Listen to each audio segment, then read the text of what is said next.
All right, everybody, welcome to another edition of Moonhawk Studios Presents. As always, we're on the Fragments channel. I am your host, Mac Paladin, and with me in the studio, as always, is my good friend, Adam. Hello. Kevin is lurking in the hizzy. I'm here, I'm there, I'm fucking everywhere. Wow, dude. In the first 5 minutes, thanks. Yeah. Make sure to edit that around. Make sure to edit that around for the YouTube channel there. And speaking of which, on technicals is Petty Fan. Bro, you don't pay me enough to edit this. I figured I'd get y'all a good start this week. Yeah. Remember, no F-bombs in the first 5 minutes. That's the rule. Anyway. You're not my dad. God, I'm not even sure that's even still the rule. Yeah, YouTube is so convoluted about rules. Anyway. And of course, the Galax is here. That is the rumor. Yes.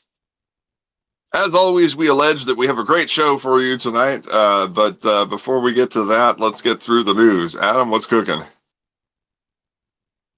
Let's see. This week I finally got a haircut. Exciting. Still dealing with a cold. And I was in a car accident yesterday. Yes, you were telling us about that. Yeah. Oh my goodness. Yeah. I mean, I'm mostly fine. There's just a lot of cuts on my legs. You know, it's like no concussions or whiplash or even soreness. So, also a bit fatigued, but I think that's to be expected. Right. Yeah. So, it's been mainly dealing with the fallout from this yesterday and today. Uh-huh. It's like, mainly dealing with like the insurance and the police report and the other driver. It's like I won't get too into it here. Yeah, while it's pending, you probably shouldn't say anything. But we're glad that you're otherwise okay. Yeah. Anyway, it's just the car seems to be totaled. It hasn't been officially declared yet, but I'd be very surprised if they're willing to invest the money to repair it. Mm-hmm. Like, so I took some message on the other show, the airbag deployed. So yeah. So, like, yeah. And insurance will cover it, as well as the gap insurance. It pays to have these things. Mm-hmm. Yeah. And illegal not to. Well, true, but that doesn't. It depends on the state. Yeah. Yeah. As far as the gap insurance is concerned. I was more talking about regular insurance, but yes. Yeah. Florida's a lot looser with everything, let's say. Yeah. That or, the insurance like is going down a hallway. That or the insurance is just through the roof and nobody can afford it. Looking at you, homeowners insurance. Uh-huh. It's a real crisis down here. Yeah. So, but anyway, so that's my news for the week. Kevin? Well, as per usual, nothing really much going on in my world. The weekends at the AMC and pretty much about it. So, Petty, what's going on in your world? Oh, God, where to start? Oh, here we go. We had to get Buckle up, kids. We had to get a new microwave downstairs because the other one had sparks coming out of it. Oh, no. Yeah. Turned out we figured How out old was it? A little over a decade. Well, we think we figured out where the spark's coming from. The outlet it was plugged into has just failed a couple nights ago. Oh no. Oh no. Yeah. Oh boy. That's yeah, good thing you caught that before it got worse. Yeah. So this weekend I get to play electrician. Oh fun. Yup. Don't die. Yes. I was about to say. I know how to turn a That's breaker gross. off. The Yeah. electricity will be off before I try and do absolute dumbass and win my Darwin Yeah. Award. There you go. Thank- Yeah. At thank least you goodness. understand that. That's the bare minimum we ask. There will be no Darwin Award tonight or this weekend. No, thank God. Thank God. But yeah, and then also I need to do air conditioner repair this week because at best the thermistor is fucked in our brand new air conditioner we got less than 2 years ago. So luckily it's a relatively easy replacement. I just unplug the old one and put the new one in. If that doesn't work, we need to find a few $100s for a new air conditioner. So that's going to be fun. Also, it seems that the local game store is finally donezo. We went by there Sunday, and the lights were off, closed sign on the door. So that is unfortunate. Bad. The manager, who I also would play Digimon with, is looking into going to the big city to some of those stores and possibly taking me along with him because, extra body in the seat, and also, the promo cards I don't need, he can go flip online. So it's one of those things. It's nice to have someone who's relatively good at a card game come with you and, double up on prizing. So yeah, that's something we need to work on. And there's a community services thing here for people with disabilities, and they do have community integration programs, they call them. So basically, if I go with this guy, he can also get paid through this program. So it's a win-win for him to bring me along. So it's definitely something I need to get in touch with my coordinator lady about, what the limits on this program and stuff are, and if I'm eligible and stuff like that. So that's going to be fun. And also tomorrow is my cat Luna's 15th birthday. Huh. So, Wow. yeah. She is the oldest animal we have had, period. Because Izzy and Ribby, our first cats, didn't even make it to 13. And yeah, similar with my sister's dog, she died just before her 13th birthday too. And Luna's going to be 15 tomorrow. So Luna's getting pasta. Oh boy. Normally you're not supposed to give cats tomato, regular pasta sauce, but we have some just plain tomato sauce, and then just get some beef and noodles. It's the garlic. You can't and give other cats garlic. spices, yes.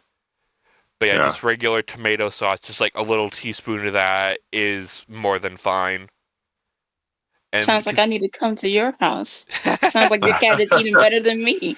I ate a potato today. Well, it's funny because I'm the cook here because parents are going to be working days, so it's either I cook or we eat microwave meals. Yeah, so yeah, that's going to be some fun. We almost had the pool put in today, but it's like we aren't ready for this, and I have way too many repair projects to deal with to worry about somebody in the backyard putting up a pool. Yeah. So that's now been pushed to mid-May, which that's fine. That gives us time to get more.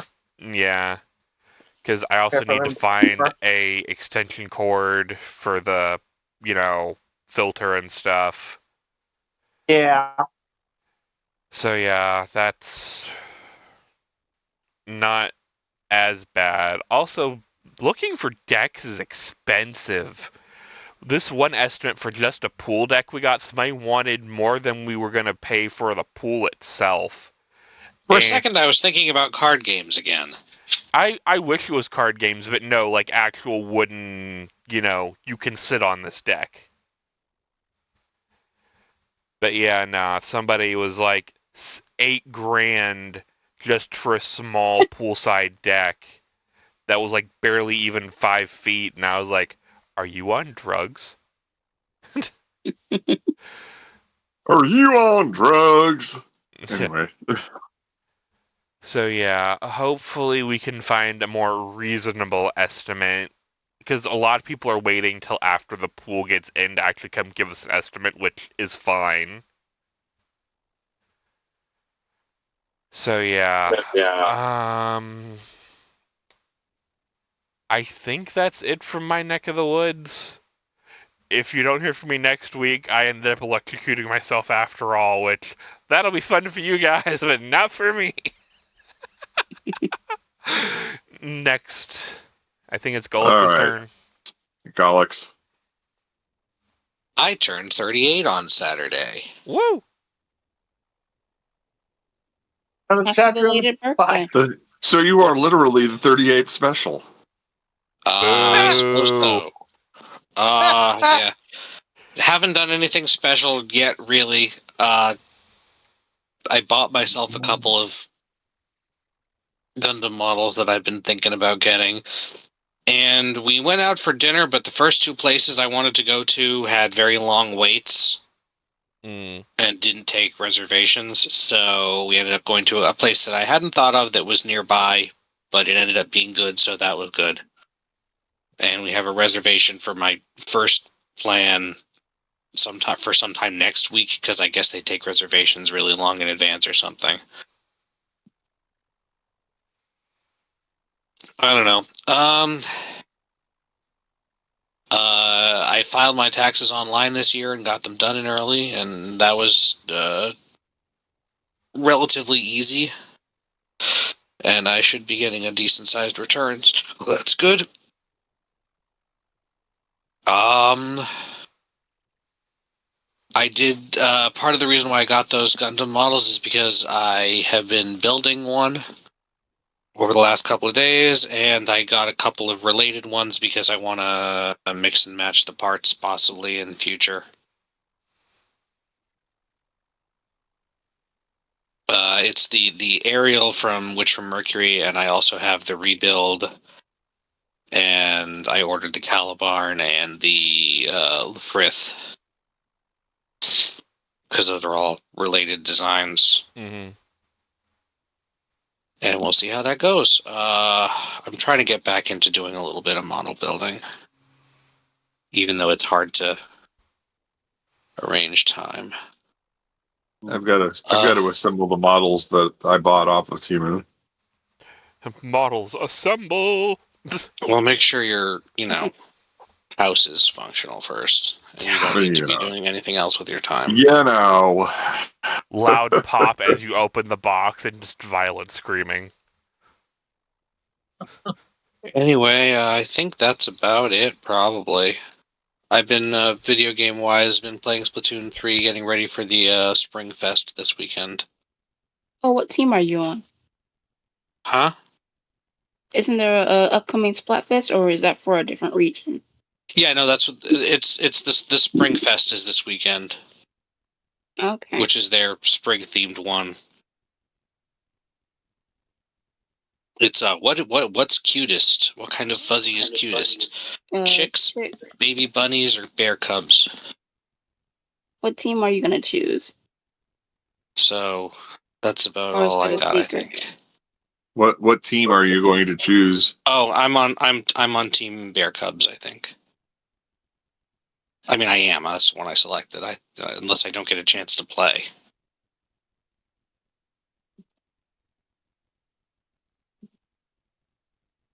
I had quite a lot of fun with the last Splatfest. I chose Team Keyboard. I was drums on that one because I actually took drum lessons for a while. Okay. I wonder if Fry will finally win, but wouldn't be surprised if she doesn't.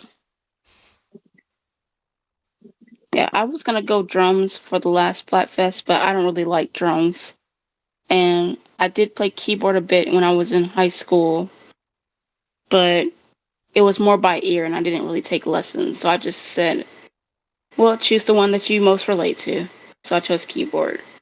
Well, keyboard won anyway, so Yeah. no complaints there. I have a horrible winning record.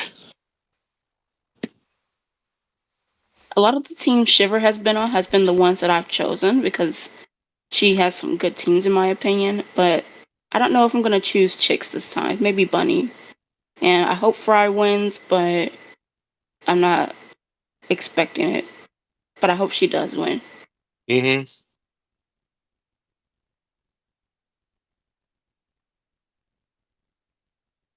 But yeah, I think right. that's all I have for news.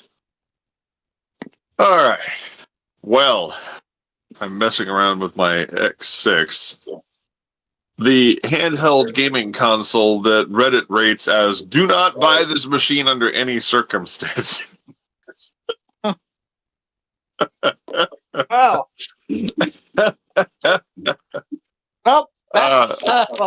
so much for that. Yeah, I've been picking up these little micro emulator consoles off of Temu. I have the G5, the X6. The one I was waiting for, and that I actually, to my near personal harm and detriment, was the MVS Mini that I got for $59 off of Temu on so-called clearance, even though it was the first time that this item was listed there by the actual company that distributes it, Unico. And it comes with 45 MVS Neo Geo games built into it, which are pretty. It has Baseball Stars, and it has Shock Troopers, and it has all the fighting games that you would expect, including King of Fighters 94 through 2003. It's got most of the Metal Slug games. For some reason, it doesn't have Metal Slug 2, but it has Metal Slug 3, 4, 5, and X. It has Samurai Showdown 1 through 5 and 5 Special. And it has a few Fatal Fury games and so on and so forth. It has Magical Lord, which is an interesting side scroller. And overall, I'm quite pleased with it because, as you all know, I'm going to be doing a feature called Arcade Anarchy. And I wanted to get some arcade machines, and this is technically the first one in my collection, even though it's very, very small. I can get 2 controllers that plug into the side for multiplayer games. You can either use one controller and the built-in joystick, or you can get 2 controllers. And it's a pretty neat little setup here, and this gives some element of officiality to the whole to my whole Neo Geo library, so to speak, some legitimacy, if you will, as I have pretty much the entire Neo Geo library in emulation. But y'all know how Twitch feels about that. I do have a machine. Depends on where the emulation is located. You can get Neo Geo games legally. Yeah, I have actually quite a bit. I got the entire collection that Amazon was offering. But yeah, as of yet, they don't offer stuff like. Oh God, I can't think it. It's called it's nicknamed VG Fighter, and I can't remember how the official Japanese name is pronounced, but it was based off of a late '80s / '90s mecha anime. And oh boy, does the style reflect it! But that one was pretty rare. Shock Troopers 2 is not available like anywhere. And it is a radically different game than the original Shock Troopers, which everybody loves Shock Troopers. Shock Troopers is like one of the most sought after things, which is why I was pleased that it was built into this console. But Shock Troopers 2 has some quasi 3D elements to it, and it's a vastly more sophisticated game. And they did release it on the MVS and AES systems, but they're incredibly rare. So the only way I have to play that one is a ROM. And there's a few other ones that, due to region restrictions, are only attainable through, shall we say, archiving to keep things on the up and up. Waku Waku 7 is another fighting game that I'm fond of that, again, I've only been able to attain through emulation. So whenever they re-release these collections, they almost always have the same staple of games, and then they neglect the vast majority of the rest of the library. And it was quite extensive, I have to say. Especially when you take into consideration stuff like the fact that for their ill-fated CD-ROM add-on system, and it's not really an add-on system, it's a whole separate system, but the Neo Geo CD had Samurai Spirits RPG, which only made it to the US on the Virtual Console in English, if I remember correctly. So, yeah, as part of Arcade Anarchy, which is a new feature I'm setting up for the show, I'm acquiring arcade machines, and the other micro arcade machine that I want to get is allegedly they carry them at GameStop, and also for $59, and that is a Contra machine, a little mini Contra machine. A full-size Contra machine would be many $1,000s. I know because I've looked on eBay. But the micro console is available at GameStop, and they have a micro HDMI port on the back of it, so I can plug it into my TV.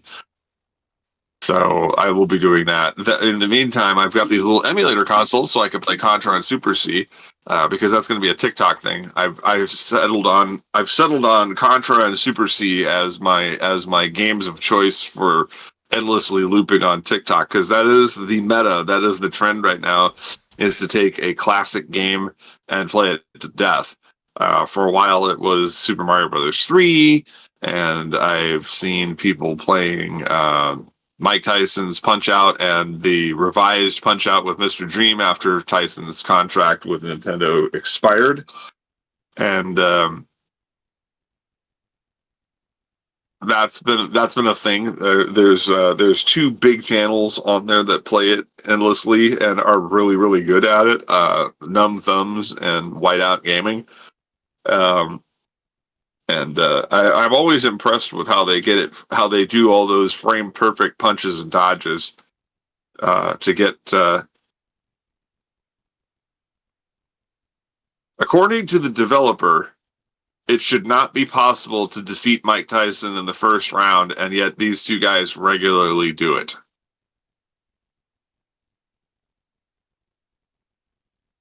That's how frame perfect these guys try to be, because they're also speedrunners of the game.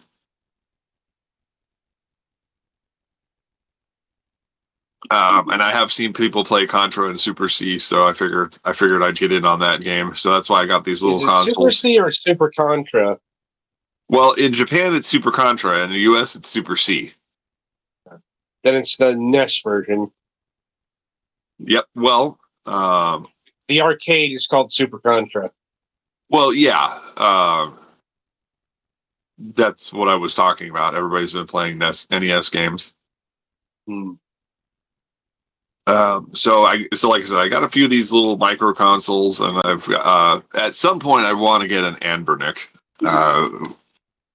There's 3 different models that I've got my eyes on, so we'll see how that goes. But in the meantime, for me, the X6 has been working just fine. It is a tad annoying because it does literally have thousands of games built into it, and it doesn't have any discernible means of actually searching through the games. Have you So tried you looking literally- into a Raspberry Pi? No. They're actually pretty good emulation stations, and you can put whatever launcher you want on them. I don't want to. Fair. It's another option. I'd rather have an out of the box solution. I've done the whole I made an emulator on purpose machine. Mm. Galax is intimately familiar with the woes that we've had on when we'd play. At some point, we are going to get back to making moves, which is the Sunday or the Monday strategy sessions. Finish Langrisser and then move on to our next title. We've been hashing back and forth a few times what the next title I should play is.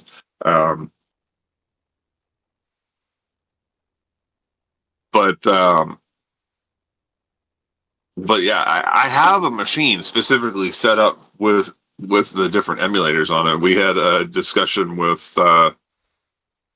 Mr.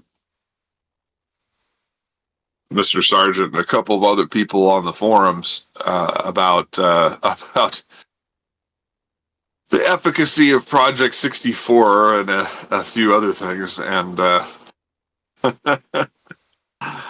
I've got a dock that I plugged into my emulation PC that has that allows you to plug in official GameCube controllers in there, so I can play GameCube and N64 games without any difficulties. I may You're not also using use the Switch thing, or is it just like a straight up adapter for the original controllers? It's a straight up adapter. According to the rocker switch on the side of this thing can be used with a switch. It it has a PC mode and it has a switch mode. So you can plug in official GameCube controllers into it, and it has 2 USB plugs, one for power and one for data. Yep. I got it off of Temu for like $6. No, normally when I try to find stuff like this on eBay, it's like $30, and I'm like negative. Yeah. You know, until I start making Markiplier money, I got to keep my emulation. I got to keep my emulation affordable. This whole arcade anarchy thing is probably the most absurdly expensive, frivolous expenditure that I have made on behalf of the channel, or will be making. That and converting that entire room to solar, which is a whole story in and of itself that we don't really have time for. So Yeah. I'm not going to get into that.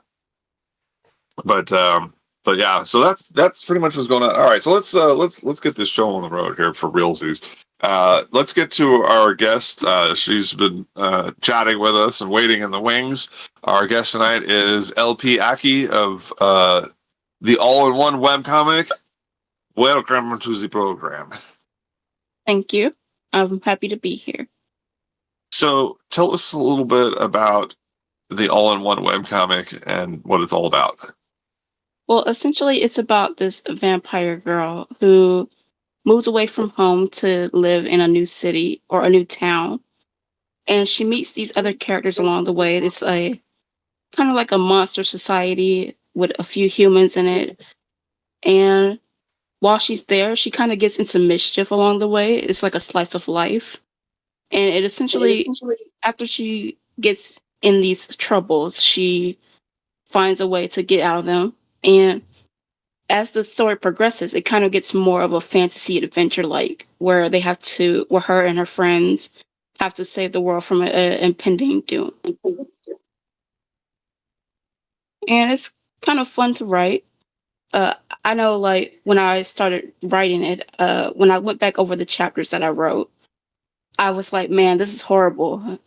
Because I grew as a writer as I started, the more I wrote about the story. And I also have a bit of experience with children's stories as well. So I used that experience to just make it better than it was before. And it was kind of fun to go over. And I'm still writing some scripts, but at the moment, it's just a fun little process that it's been on the side. There's a reason that I call the last iteration of Starship Moonhawk on the web 3.0. The fact that when you paused and said, "I've grown as a writer," that spoke to me on a spiritual level.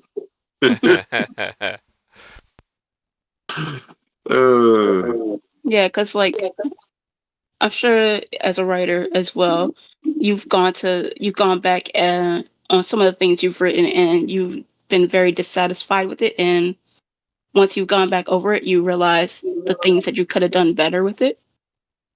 Right. Yeah, so it's just been a fun little thing for me. I'm hoping to get it on Webtoons probably by December 2025. I want to get it out while my mom's still around because she really wants to read it. And she's just been very supportive of me, and it's really been helpful. I know Right. her birthday. I want it to be like a birthday gift for her because her birthday is actually in December. Oh, okay. At least chapter 1. All right. So I'm going to hand things over to Adam here. He handles the structured questions, and I will offer commentary as I think of interesting things. Adam, Okay. let's unleash the fury. Right. So I think you mentioned some previous webcomic experience in passing. Well, it What wasn't did a you work? web. Oh, I'm sorry. Well, I mean, what exactly did you work on then? Well, it was a children's book called The Merdragon, and it's supposed to be a trilogy. We actually are working on the third book. It's the first one was called The Merdragon, and the second one was called The Merdragon Secrets. And essentially, it's like about this little girl who's a merdragon. She's a mermaid and a dragon, and she comes from two different worlds. And excuse me, she has to keep this secret because both the worlds, mermaids and dragons, don't like each other in this universe. And it was actually picked up by Blake Shelton and a few other celebrities, and they endorsed the book. So we're happy about that.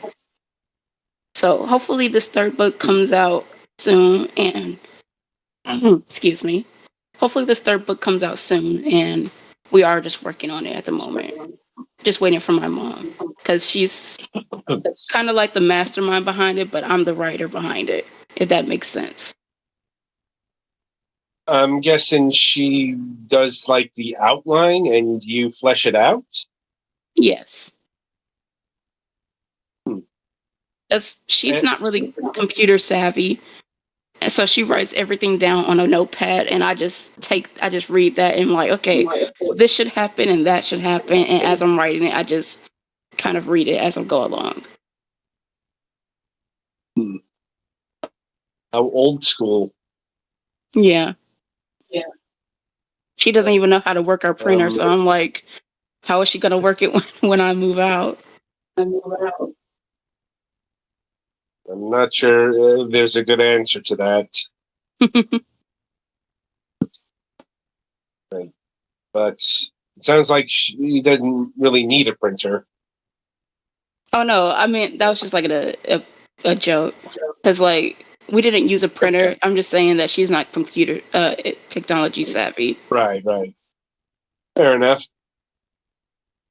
And I'm gonna admit, we don't get too many children's writers on the program, so I'm wondering, is it difficult to write for? I'm assuming these are books specifically for children. Well, it's more like young adults. So my webcomic itself is not going to be for children. It's going to be maybe for teenagers because there is a bit of strong language in it and not serious symptoms, serious topics. But Mm-hmm.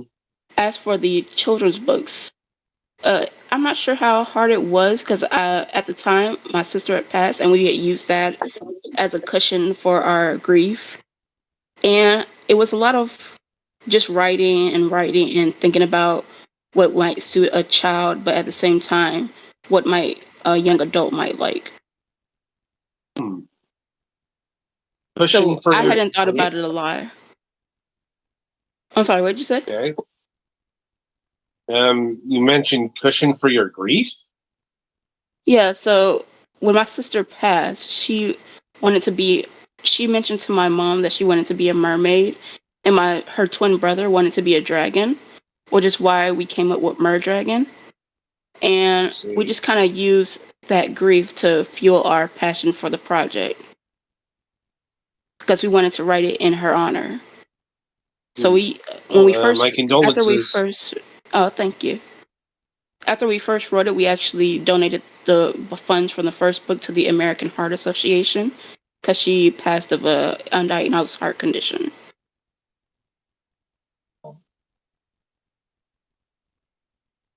Anyway, so how has writing this Merdragon series of books prepared you for this all-in-one webcomic?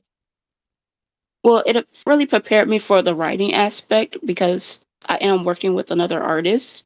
But when it comes to the writing part, I just use the experience that I have when it comes to like being very descriptive, giving the characters, trying to bring them to life off the page from what I've written on the story and things like that. So a lot of it has been helpful for just being more descriptive and kind of using that experience to see what people would like. Okay. Like, though I gotta imagine there would be some differences. Yeah, there is a lot of difference. And a lot of it comes from my inspiration from like not old, but like newer Disney XD cartoons. Because the story does get a little bit more mature as it goes along. So it's a lot of different from a children's book because I have to work in a new audience and kind of see what they would like because it's not for children.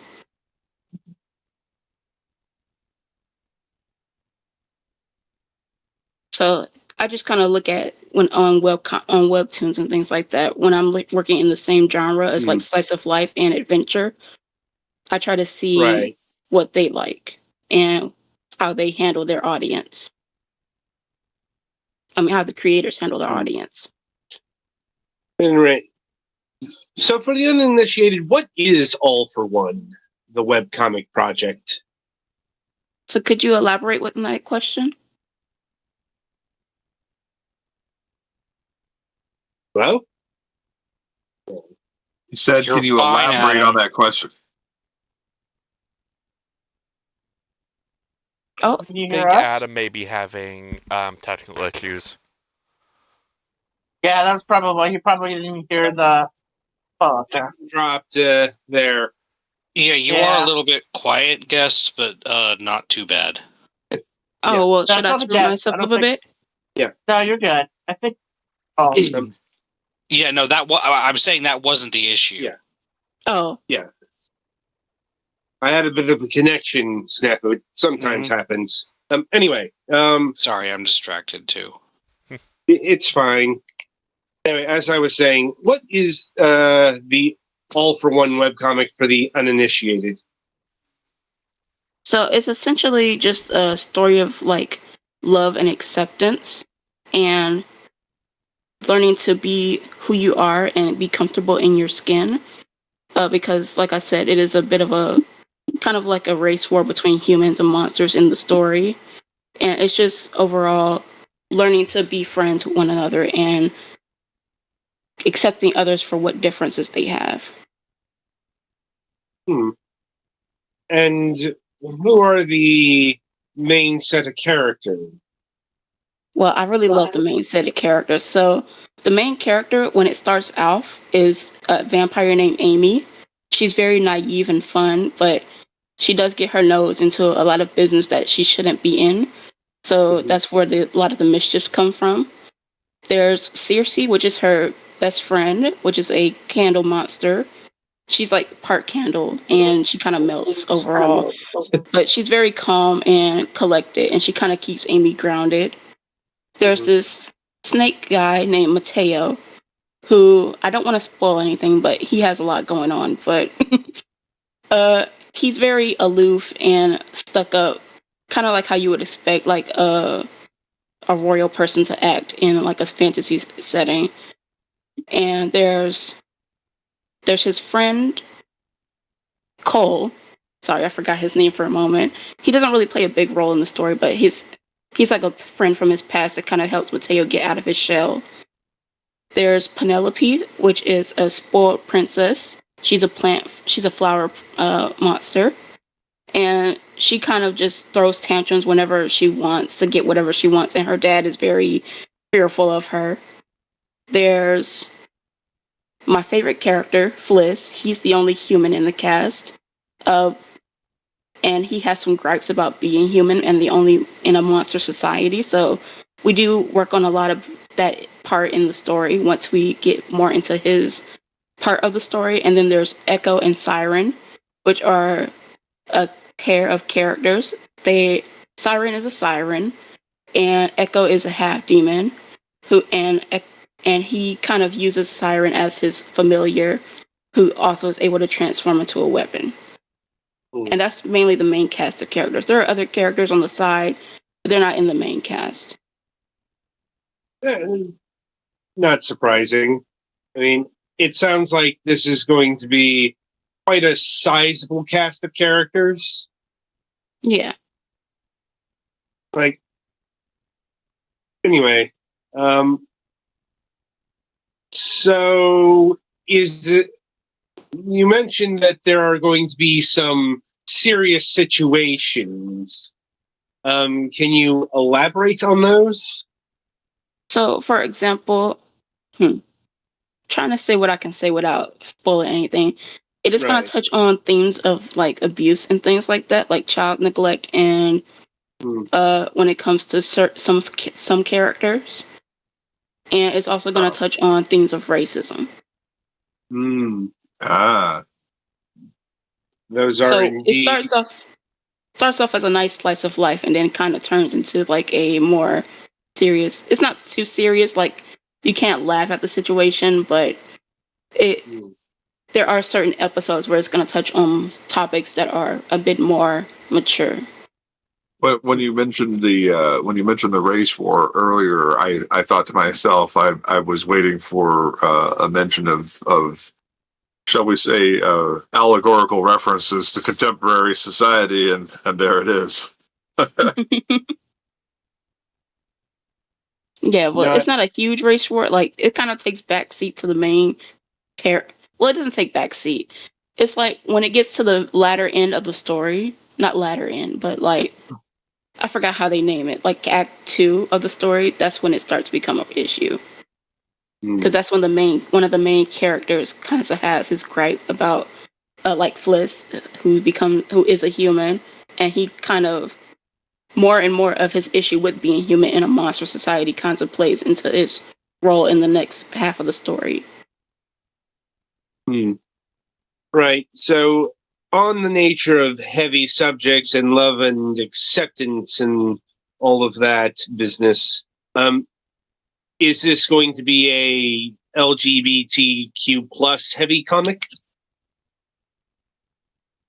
The main character is actually lesbian, and we have some ace representation, some gay representation, and not exactly.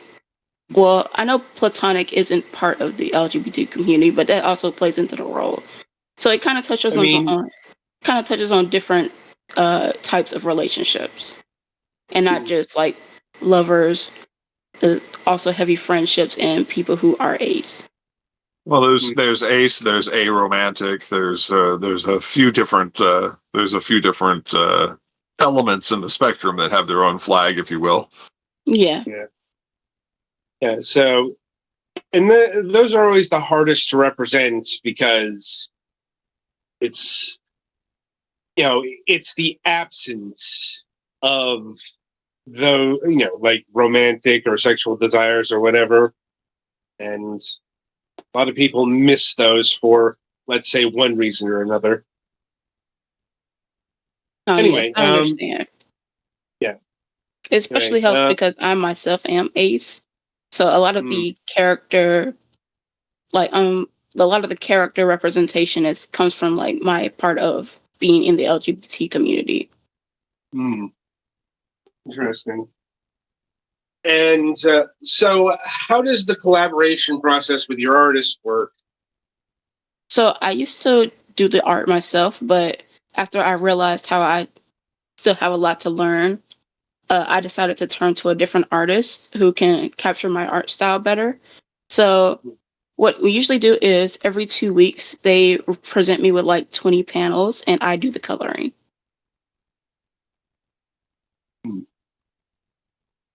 And we've been doing this for about maybe, I wouldn't say 1 year. I did take a hiatus on the art aspect of it because I wanted to get more of the writing done. But as in terms of art, we've kind of been doing this still for maybe a year or a couple of months, between 6 and 1 year. I mean, not 6 and 1 year, 6 months and 1 year between those time. And it's been they're pretty lenient. They really work with me, and I feel like it wouldn't be possible to do what I'm doing now without them, because they know my situation and in terms of finances, and we kind of have the same situation. Like, well, it's good that you have an understanding artist in your midst. Yes. I especially don't want to underpay someone for work that they can do very well, especially as an artist myself who also takes commissions. I know the struggle it comes with when it comes to like getting people to actually pay you for your work and appreciate the work that you do for them. Indeed, it's a subject that's come up on the program from time to time. I'm like, yeah, I mean, no comment. Yeah, I mean, that is a fairly tragic tale.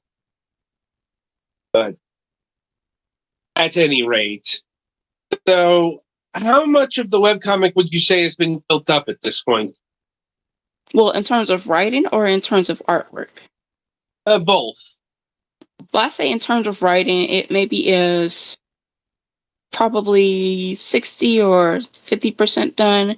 But in terms of artwork, it's very behind because I wanted to get some of the writing done out of the way. But in terms of artwork, it's probably like 3 or 10%. Because I wanted to make sure I had some more material to give them to work on. So we do have a few of the episodes, maybe like 20 episodes written, but they're working on episode 1. I see. And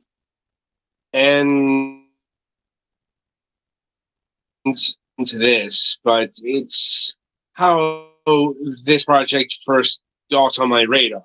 That is the Kickstarter portion, or at least the planned Kickstarter Yeah. thing.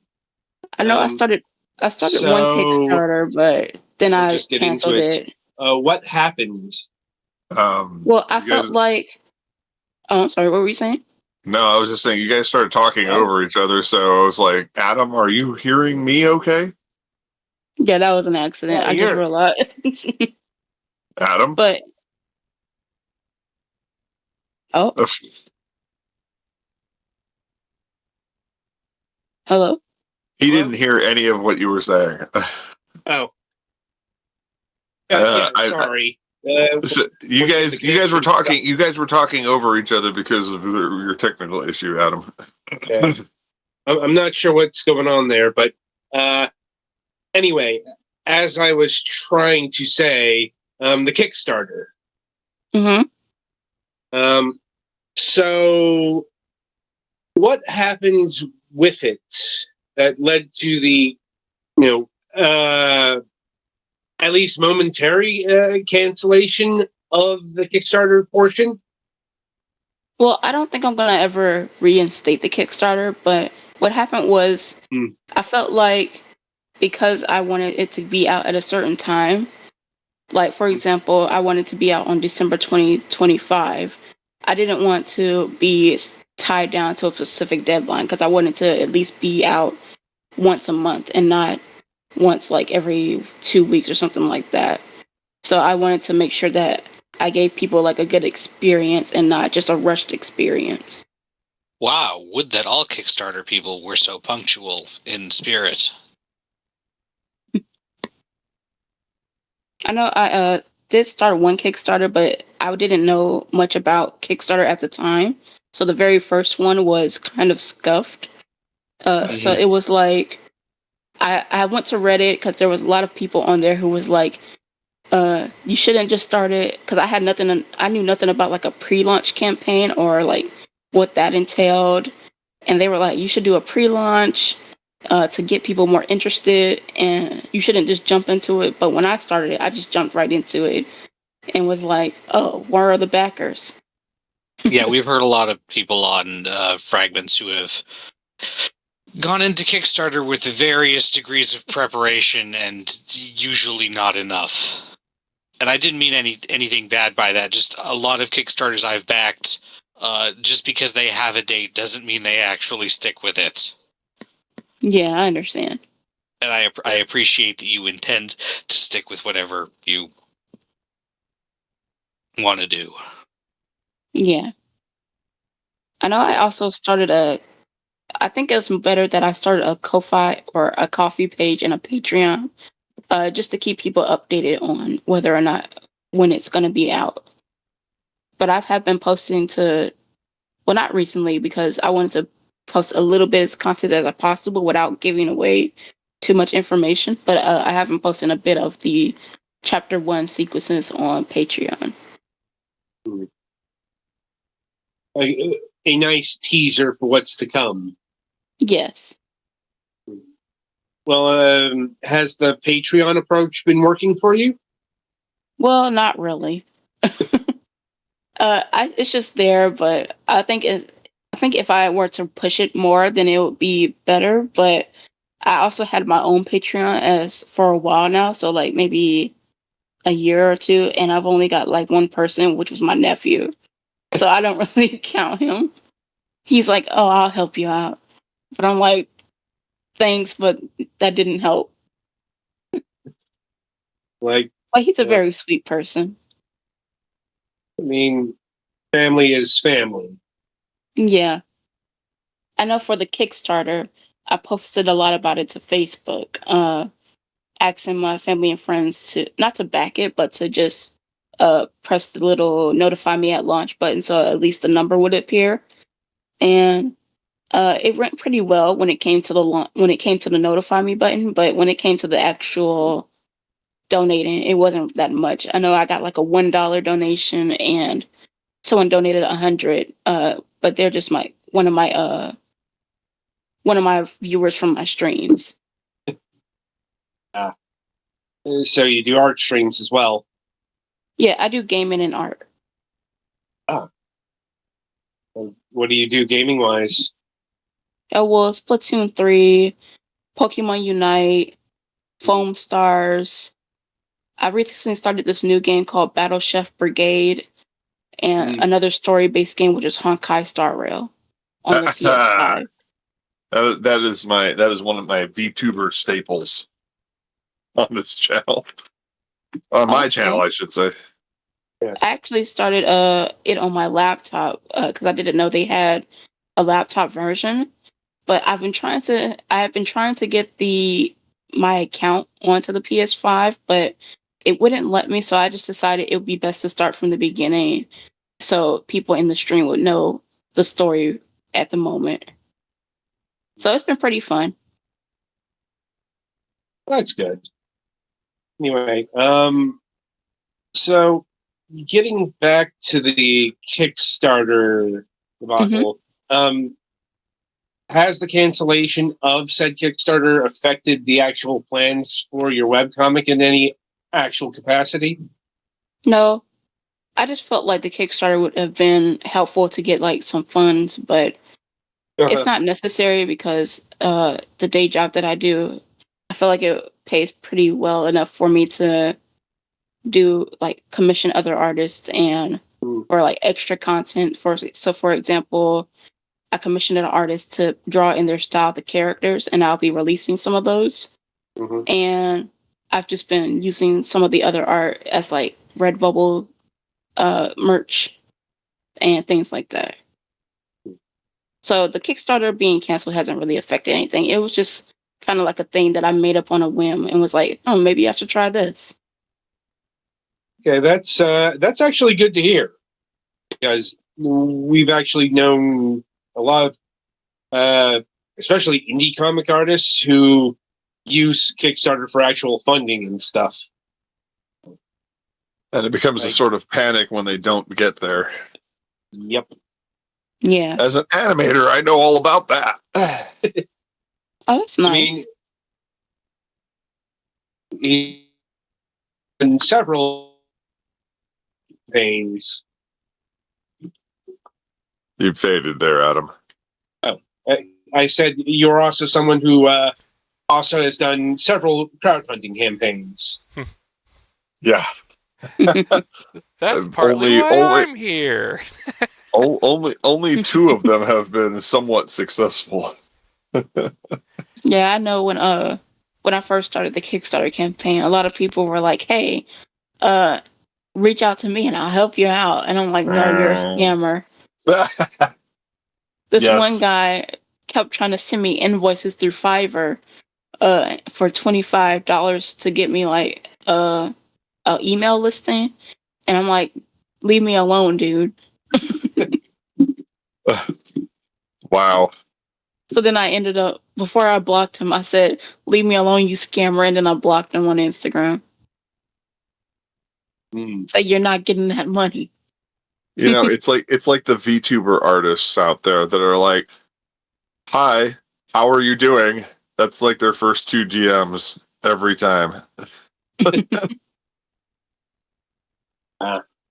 I just wanted you to know that I too am an artist, and I can make you custom avatar and emotes for your channel branding. And then you go to their page. Being an artist online is like, and especially a commission artist, is like tough because so many people come to you. I know I get a lot of Instagram DMs that are like, "Hey, can you draw my son and my dog?" And I'm like, I go to their page and they have nothing there. Yeah. I've been hit with the "Can you draw my son" one like a lot for some reason.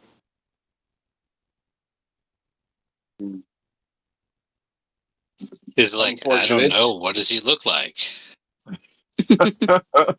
He looks like a pile of thin air. Oh well, at least at that point you don't have to worry about them getting to the point where they like say that, where you get a lot of the more information, and then they say they want you to do it for exposure. Oh yeah, that sucks. Yep. Yeah, I kind of coined an expression when it comes to getting paid in exposure. When you get paid in exposure, it's the commissioner showing you their ass. That's if you're lucky. Yeah. Haha, I see what you did there. Hmm. No, but I think the worst one was when somebody asked me to do they tried to hire me to do boudoir pictures of their wife. Oh boy. And I was like, I don't know how I feel about this because there's a certain subset that we won't be discussing on tonight's program that seems to allude to, and I'm not happy about it. Anyway, moving on. Indeed. So, fundamentally, do you think you are on track to release your webcomic in the time frame that you're hoping to? Well, likely. Oh wait, hold on. Can you hear me better? Yeah. Yeah. Well, I feel like I'd be on track to at least do chapter 1. Because I feel like with the way my artist is working, it will be more of a probably 2 chapters out at least. But I don't want to rush things, so I know that some people, when I looked up, for example, what's the normal time for a comic to be released on Webtoons? Some people do once a month, so I feel pretty comfortable with that. So Okay. at least 2 chapters, in my opinion. But it really depends. Right. Fair enough. And I will note there's still about a year and a half before the end of 2025 comes. Yeah. So there is still time to build. Right. Yeah, I know the And- fun thing. Oh, I'm sorry. No, go ahead. Go ahead. I was gonna say the fun thing about doing a slice of life where it's not every episode is connected to each other is I can go back in between some episodes and add another episode for fun, but it would still also give us insight on the character itself, actual character, the growth. So that's pretty fun. I try not to do that too often, but I also make sure that I still have enough time in between. Now, do you have a set amount in mind? That is to say, it's going to go for 10 chapters or 5 years or, some kind of measurement here? Or is it just going to be ongoing until circumstances disallow it? So I want to at least do 50 chapters. And as for the year, possibly 2 years. So actually, hold on. I don't think the math works out, but I'm not good with math, but at least 50 chapters. I mean, it's fine. Do you have any ongoing story threads that you would want to progress through for that, or is it just pretty much episodic? So could you explain what you mean by that? Well,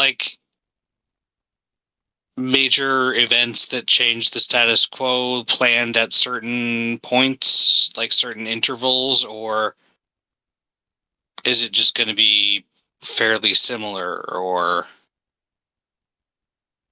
Oh, so there aren't going to be really any major changes in between each chapter. It's just more so when it gets to the second act of the story. That's when things are more... Oh, he left. That's when things are more kind of strict. The story can't deviate from what's already happening. So for the first act, a lot of things can change. But for when it comes to the second act and the last acts, that's when it really gets more story heavy. Mm-hmm. But there are going to be like things that reference back to the previous chapters. So, for example, Fliss and his gripes with being human, or Amy and her need to feel like she has to be in everything. I see.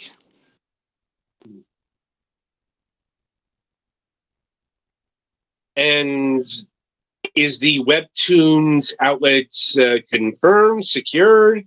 And is that the only place you plan to release, or will there be other outlets for your webcomic?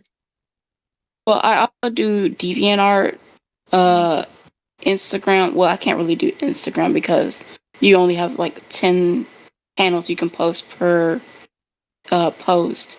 So at least for Instagram, I want to do like sneak peeks of episodes.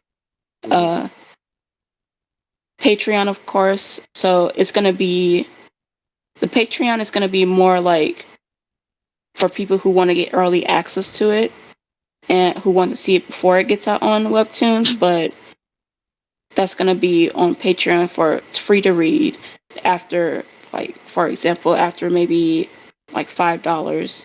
If you don't want to pay $5, then it could be free after that, because it's gonna follow the Webtoons schedule and as well as the DeviantArt page. And I'm also gonna be promoting it on TikTok, but again, I don't think you can put a certain amount of pages on there. Right. And what is the Webtoon schedule going to be? Just once a month. Okay. I know. Right. I already. Oh, I'm sorry. What were you saying? No. Go ahead. Go ahead. Oh, what I was saying was I already like kind of created the little. I don't know how to pronounce. I don't know what it's called. Like I created the little webtoon for it, but haven't put anything on it yet. And I want to. I know there is a artist who I've been talking with. Not including the artist who's already doing the artwork, but who can convert the pages to be a more book-like substance. And I want to at least like try to get that on Amazon once I finish the story itself, so people can have like hardcover versions of it. One of these days, society will progress to the point where if they want to keep releasing things in Webtoons format, they'll realize that the printed versions should be released on scrolls. Yeah, I know like Lore of Olympus was released from Webtoons. It turned into a hardcover, and I know there's been a few others. I can't remember. No, I don't know them off the top of my head. I just know Lore of Olympus. Yeah, I know. I only know Lore Olympus because I bought the volume of that for one of my friends for Christmas at one point. Okay, was it good? They enjoyed it. I haven't actually read it. I just know that they did. They read. I am of such an age, as you heard at the news, that most of the webcomics I follow are on their own sites and not on Webtoons. Yeah, that's a whole thing. and are in strip or page format. But yeah, I agree. I concur that Lore Olympus is the only one I can confirm has been printed in book form. Oh yeah, and I forgot to mention that I recently did discover this other site for webcomics called Comic Fury, and I want to also publish on there. So it's kind of like I've heard the name, but I don't know much about it. It's kind of like creating your own site for your comic, with the domains that they allow, and so you can read them from the domains. It's pretty cool. Kind of like we did back in the day. Yeah, back in the day it was called Keen Spot. I'm kidding. Keen Space and Comic Genesis, now defunct.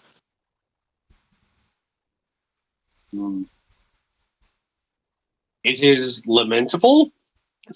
Not really. I mean, if nothing else popped up to take its place, maybe, but we have better options now. True enough. Like, Anyway, I think I've run through my gamut of questions. I think we've covered it. We don't need to go through a round of what does everybody think? I think we got. That's I think we fine. got it pretty good. I think we got it pretty good. Yeah. Well, I'm definitely looking forward to it. It sounds very interesting to me. So, all right. LP, is there anything that you wanted to mention, like potential appearances, a victory lap tour, something that you may be attending in the foreseeable future that you would like to promote before we part ways for the evening? I'll be streaming again tomorrow. All right. What's your channel, by the way? Artistically with one Y on YouTube and artistically with two Ys on Twitch. All right. And you'll see me Sunday too, with a big collab happening. Oh man. Nice. Yeah, we're gonna be doing an art doodle collab for one of the recently affiliated friends of mine's who wants to do like a celebration. So around 7 p.m.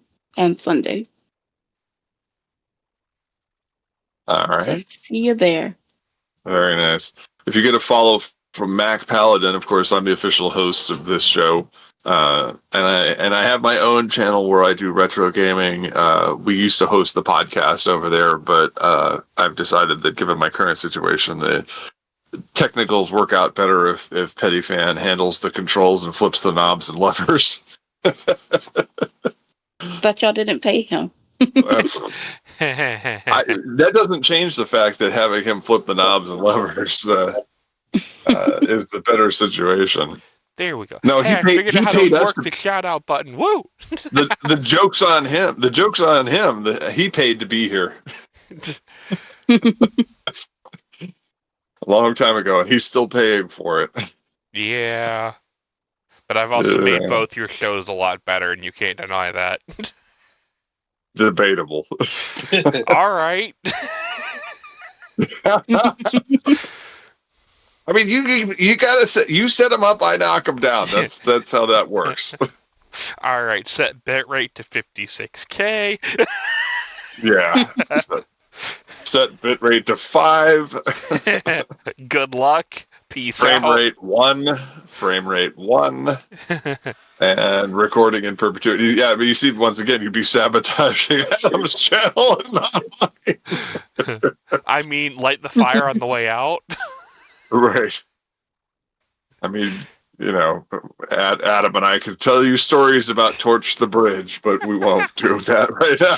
That's too long of a conversation. Too long of a conversation. LP, it was lovely talking to you, and if you want to stick around, we will be talking about entertainment news. We're not going off the air just yet, so but that is it for the formal interview. So I hope you had fun. A lot of fun, and I thank you for inviting me to the podcast. And just to make sure, are you guys live on Twitch at the moment? Yeah. Yes. We are. Yes, sir. Okay, so what's the channel name that I can rewatch the VOD on? Twitch.tv/Fragments of Silicon. I have an easier thing for this. There's a bot in our Discord for that. Woo! Okay, well, thank you for inviting me. Mm-hmm. And I had a lot of fun. Mm-hmm. Awesome. Thanks for It coming. was good to hear about your projects. Yeah, and we'll have to have you back when more of it is produced, so that way we can talk about it in greater detail. Okay. All right. Well, thanks for inviting me, and y'all have a nice night and enjoy the. I hope your stream continues to do well. Mm-hmm. All right. Thank you so much. Indeed. Bye. Have a good night. You too. All right, and with that brings us to the entertainment segment. So, Adam, as always, unleash the fury. Right. So, where to start? I think I know. Jumping off from a conversation we were having on Fragments, the streaming model has been in the news lately. I have blocked yet another person about saying something ignorant about this, so go ahead.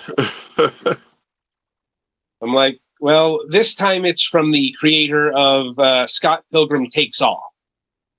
Oh dear. boy. Here we go. Buckle up, kids. Where's my drinking bleach at? Yep. Well, series creator Brian Lee O'Malley has criticized streaming dumps, as he calls them. As in, the practice of releasing a whole season at once. Mm-hmm. Right. Yeah. I think criticizing it is fair, although that doesn't mean the criticisms being made are fair. Well, let me read the actual quote here. As someone who has had his whole season drop all at once at the same time, it is the dumbest shit ever. There's literally no upside. Imagine if the whole season of X-Men 97 was out. And let's just say this has re-sparked this old debate. Mm-hmm. Along with the recent Fallout series dropping all at once in contention to, what Amazon does with their big series. Or Paramount Plus, or Peacock, or Max, etc., etc. Yeah, Where they follow a more traditional terrestrial television release weekly schedule. Mm-hmm. Right. Except when they don't. Right. Because that's schizophrenic. Well, it's like, for whatever reason, there's no streamer that 100% does the, network model, let's call it. Right. Mm-hmm. Yeah. I mean, and it's not just, the timing of the episodes, but also, length has been mentioned because, bringing up X-Men 97, people are disappointed that season's only going to be 10 episodes, which is, 8 to 10 episodes is the standard for streaming, having taken cues from HBO and Showtime. Mm-hmm. The thing is, if you want to release it as to be binged, dump it all at once, then yeah, a smaller season makes sense, but that's not necessarily true when you're trying to do a overtime story that builds a fan base and conversation and speculation. You can't really speculate about something that gets dumped all at once, and that's an entire alley of engagement that you can take with a thing. I'm not saying there are no benefits to dumping something all at once. I'm just saying they're not really interchangeable. I'm going to kind of run with something you're saying there and say that my personal take on it, and this is not as like some kind of television purist or traditionalist, but when it comes to dramatic storytelling on television, there is a sort of added tension to the weekly format. Where so if you have a serialized story, for example, you can do cuts and such that allow you to add additional tension that simply trying to explicitly write it into a single episode or movie cannot replicate. Mm-hmm. That only the experience of waiting and building anticipation for what may happen in the following week can provide. And so it's an interesting debate, and clearinghouses like Netflix have fostered this dump and binge model, and they're really the only ones who could do it. I mean, them and to a lesser extent Hulu, which of course is now integrated into Disney Plus. Netflix and Disney are really the only studios large enough to be able to produce the content on that kind of schedule in order to be able to meet the binge and purge model. God, I hate referencing bulimia. Yeah. when talking about the streaming schedule, but it really does feel like an eating disorder, really, when you think about it. I mean, let's be because- honest. When you're releasing something in a short season to be binged, you are effectively releasing an 8-hour movie or whatever with breakpoints. And I guess Right. something real quick to mention, the 9-episode thing. If you're doing it all at once and it's made for that, you're actually not losing that much. Because with the weekly model, there are bridge pieces from every week, like little flashbacks and stuff. When you cut all those out, you're getting maybe 9-10 episodes anyway. So when you're not really losing much actual content with this model, it just seems like less because number are lower. Well, Kinda. I mean, I think the real like- issue is that there are different stories that benefit from being told in different ways. Fair. And none of this cares about that at all. Yeah. shows like Star Trek: Strange New Worlds, for example. I don't think Anson Mount would go for this, and the special effects team would probably unalive themselves in the process of trying to accomplish these deadlines. But a 22 to 26 episode season of a show like that just wouldn't fly with the standards that people have tried to go. But I would think that a 13 episode season, there was a time in streaming to where TV shows got 13 episodes, and I don't know where this 10 episode thing came from. The first 2 seasons of Star Trek Discovery were originally scheduled for 13 episodes. It the first pretty much got came 15. from Netflix because 6.5 hours is too much to watch in one sitting, and 5 hours isn't. Right. And I hate it. And well, here's the thing. Netflix did do some 13 episode series and they were fucking awful. Yeah. Well, that's on Netflix. Actually, it was on ABC Studios. No. Oh, really? Okay. Yeah. Some of their Marvel shows really fucking dragged that episode count. Oof. I mean, that was the thing. And that's been one of the complaints about a lot of streaming shows, that they don't have the material to go, even 8 to 10 episodes, much less 13.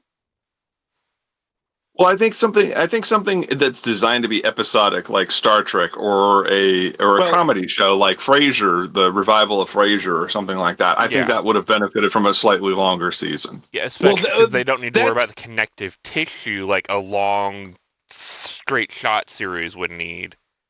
And right. that's one so of they the can have both.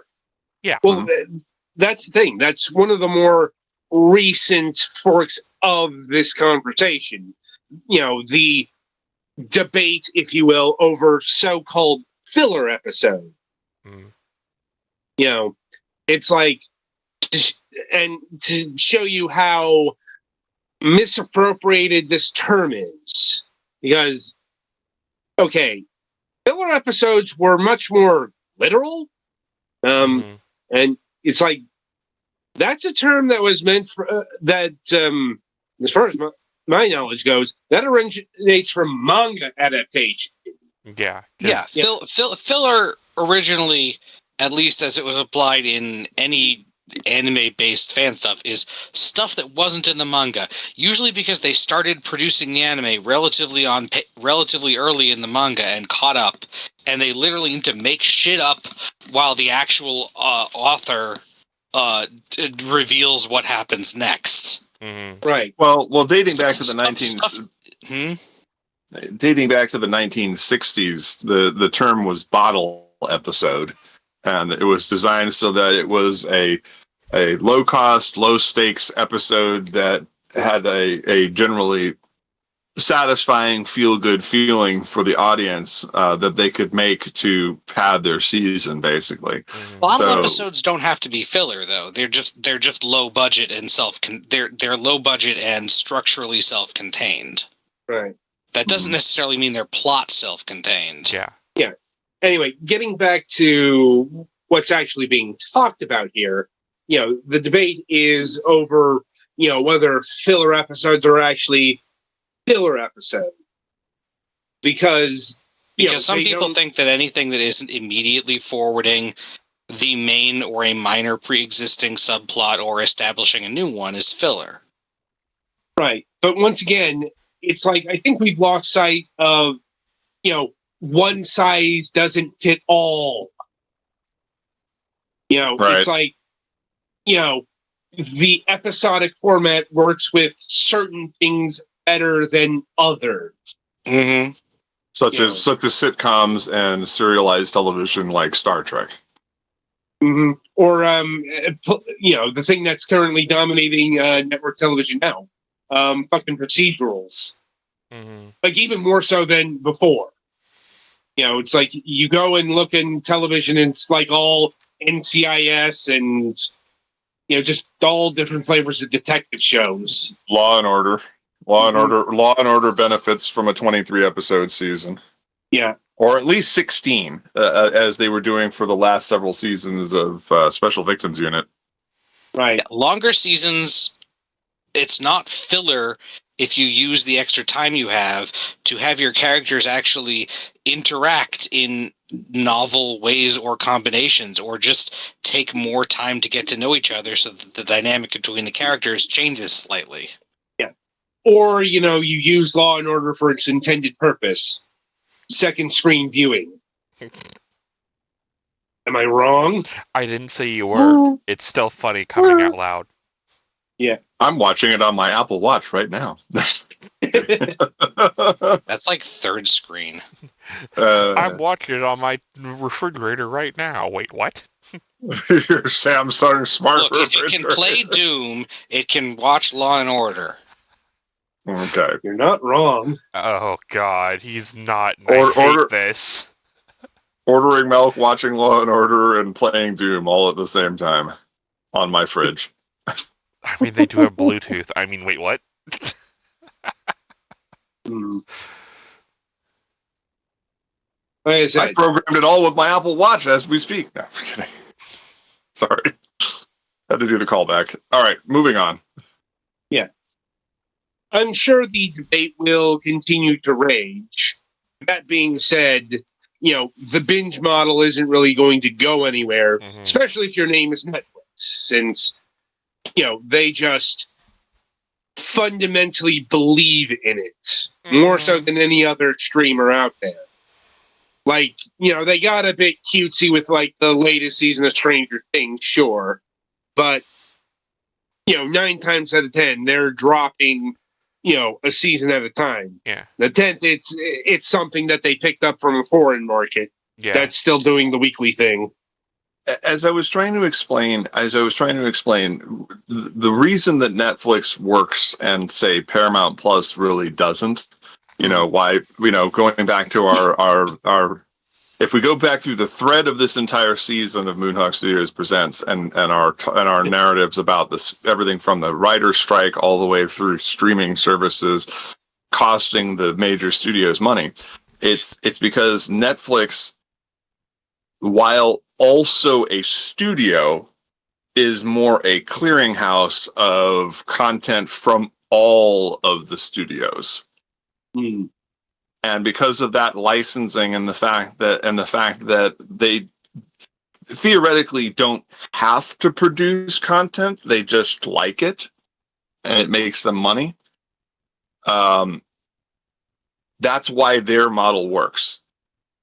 So, dropping entire seasons of stuff and from time to time, or occasionally doing a serialized weekly release or changing it up is basically up to their whimsy because they invented the game.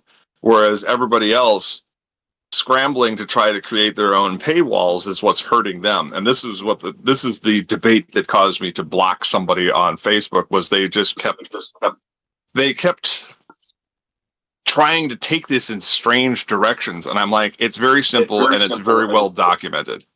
You know, the whole streaming model does not work on a studio by studio basis. It is two things. It is the fact that people do not want to sign up for a million different little micro apps. Yep. And the studio system itself is not at its best when it is scrambling to create content at the same quality as for streaming, at the same relative quality as they would for, say, terrestrial television or the big screen. Yep. And so as a result, they're losing money hand over fist trying to put out enough content to differentiate themselves. And this is what Bob Iger was talking about when he talked about undifferentiated content, was the fact that they were just shitting out content at light speed to try to meet the demand and get people over to their service as opposed to Netflix or any of their other competitors. And it just wasn't working. And so I think we're going to see a push to let Netflix. At least in the days where you could just, buy your media, they had a tangible chart to see, oh, this is doing well. We put this money towards this, instead of people just watching a bunch of shit on streaming and not knowing where to put the money at. Well, the Nielsen's have figured out a way to do ratings on streaming services. They've partnered with Netflix and Disney Plus and all that stuff to try to get some numbers together to actually have some meaningful data on this. I've been invited many times to the streaming Nielsen's, which is a surreal experience. God, did that hurt your soul first time you heard of it? Yeah. Long gone are the days of them giving you a set-top box to monitor your viewing. Oh my God. Now it's all an app. But no, it's like right now the only studio is big enough simply because of how many labels they have under their umbrellas and the amount of operating capital that they have in their war chests are Netflix and I say Hulu with air quotes. I'm making air quotes with my fingers here because that's why I think Disney finally settled on the idea of, all right, we're going to commit to buying out Hulu and then integrating it into Disney Plus. And we're going to keep going with streaming because we have the franchises, we have the clout, and we have the ability to go head to head with Netflix. And so they kind of need the Hulu branding to add to their legitimacy. Right. But outside of that, I foresee all the other ones reverting to a system to where they start releasing their content on the clearinghouses and simply taking the residuals and royalties and licensing fees that they get from Netflix and Hulu to air their content. I think that's what's going to happen going forward to sort of rectify this problem. And my hope, addressing the original concern, of course, is that they will continue both the binge and purge model of running a series and then letting it run its course all at once, as well as having weekly release shows for the more traditional minded folks like myself who enjoy the weekly format of shows like The Rookie or Law and Order or Star Trek, for example, and get away from this season-long integrated storyline. Yeah, the real thing is they need to pay more attention to what gets put in as what. Right. I think that relatively low budget comedy shows like I said, the revival of Frasier was really good, and it was very entertaining. But I really could have used another 10 or 12 episodes. It's a half-hour comedy on a fixed set that doesn't require expensive location shoots or an AR wall. I mean, they could totally do it traditionally. There's no need for them to have a 10-episode format. You say that, but actually several episodes have been featuring an entirely CG Kelly Grammer. Kelsey. Yeah. Yeah, Kelsey, sorry. No, the CG one is called that. I'm kidding. I'm smiling because I have no response. And because punching your screen is not an option at this point in time. All right. So outside of these tangents, Adam, was there anything additional specific that you wanted to cover on that particular subject? No, I want to move on. Okay. So say we all. I'd bring out the gong, but I'd probably get yelled at. What are You you like doing have with a a gong gong? is my first question. Don't worry about it. The less you know, the better you'll be off in life. Oh, there's Petty Fan once again being coy. Anyway, moving on to preservation efforts. Family Guy creator Seth MacFarlane is partnering through his Seth MacFarlane Foundation, and today I learned that there is a Seth MacFarlane Foundation. I was today years old when. Yeah.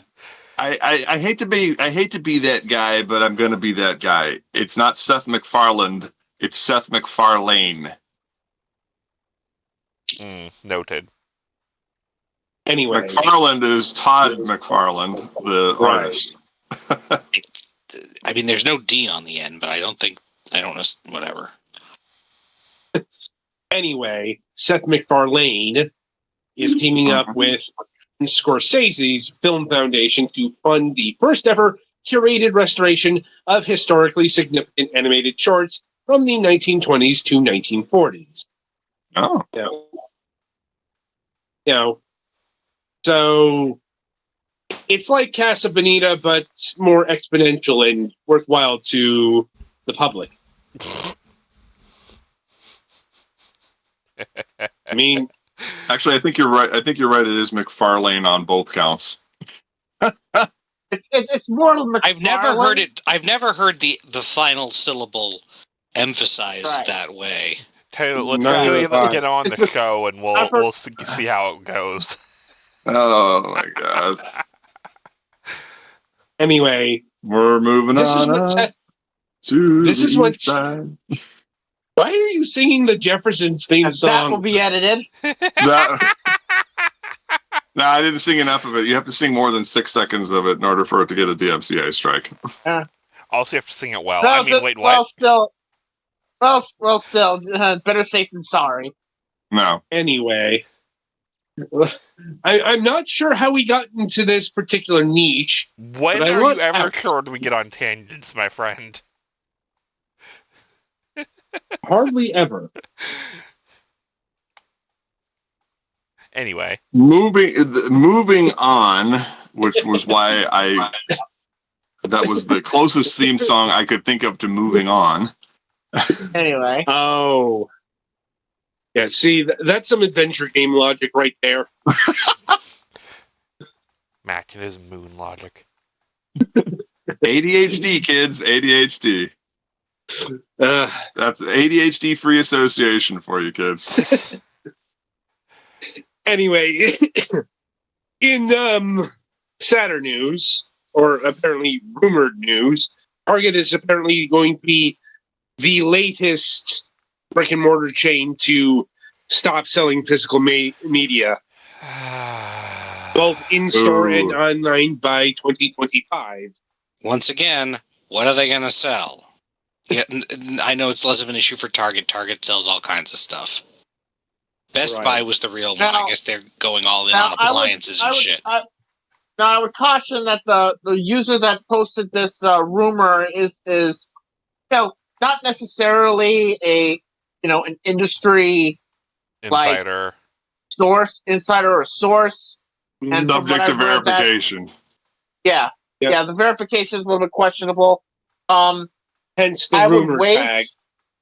Yeah. The rumor, I would not put any stock in it until you hear from more reputable industry insiders, and then at the very least, maybe the trade pubs will post something about it, like they did with the Best Buy thing. But Oh man, if they get rid of physical media, though, where else am I going to go to get my grossly overpriced LPs?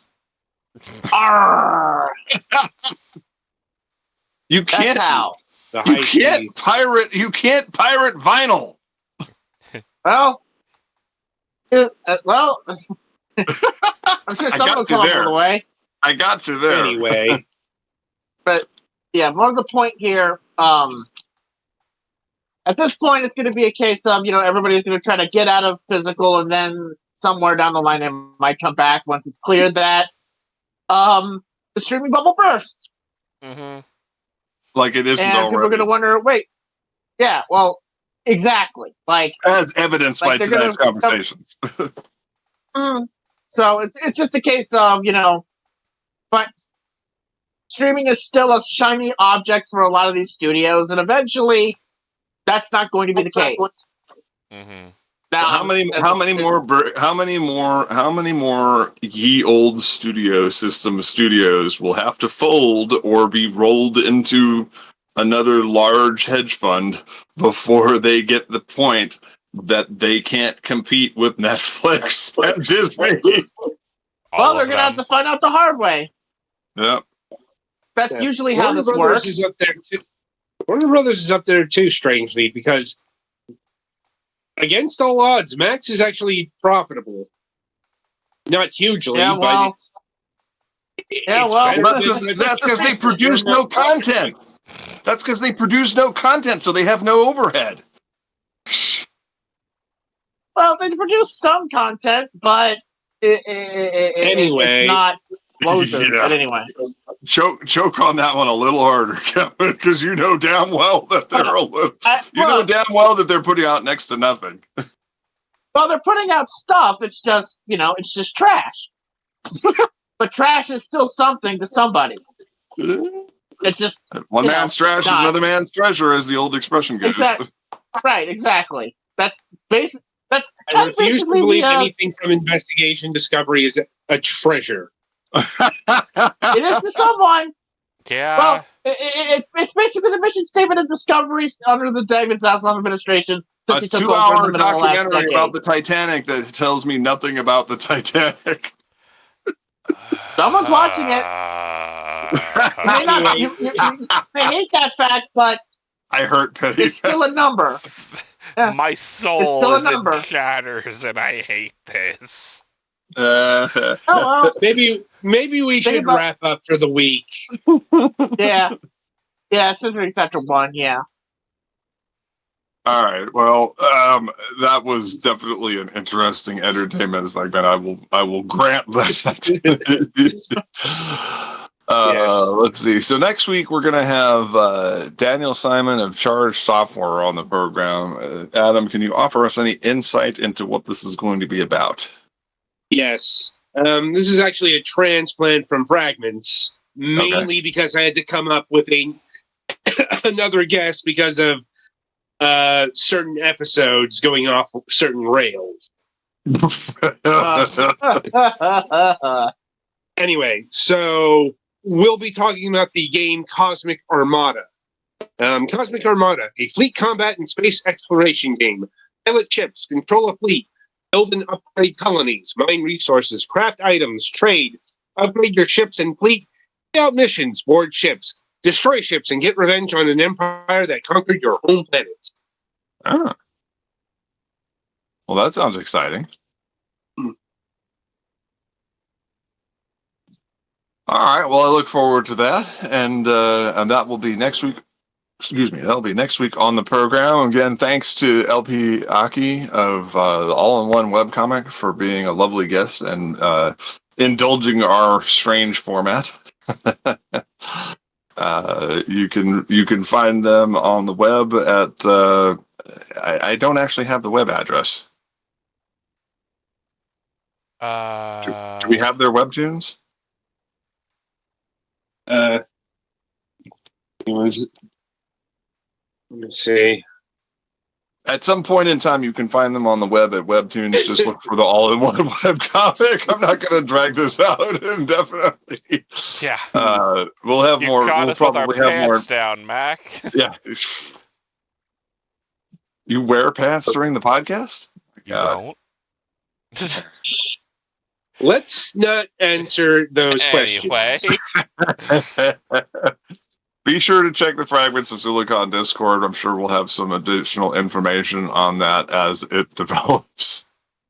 But until next time, I'm Mac Paladin. Thanks for watching. Stay safe out there, kids.